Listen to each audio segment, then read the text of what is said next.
Good day everyone, I'm Vincent Carlos Trona, DSIT Tracy.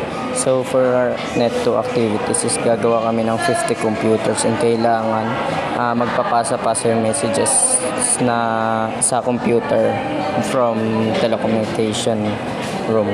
So nag-create na ako ng computers dyan and dito is gagawin ko.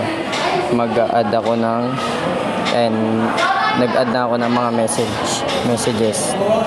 Tapos gagawin ko is isi-simulate ko siya para malaman kung na-receive ba mula sa switch to sa telecommunication room yung messages from two computers. So waiting lang.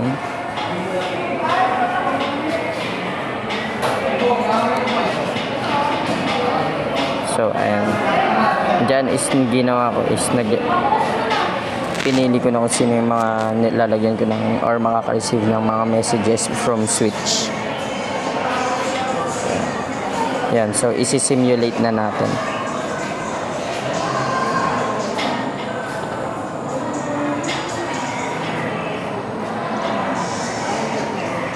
Masyado kasi siyang malag kapag nilagyan ko lahat, kaya ginawa ko is pumili na lang ako ng 10 computers na makakapag-receive ng messages.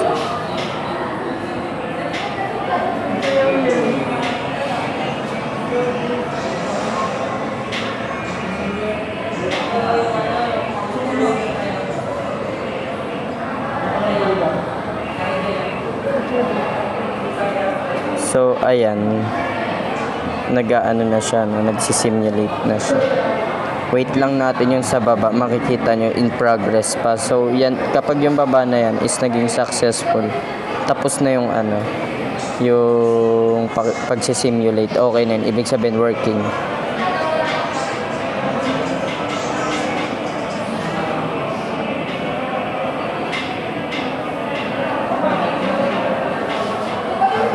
Ayan, may mga nagiging successful na. Wait lang natin matapos lahat.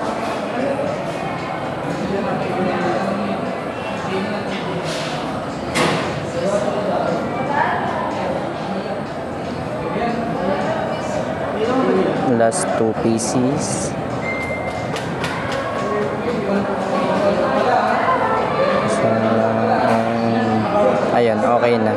So, lahat working and done. Thank you.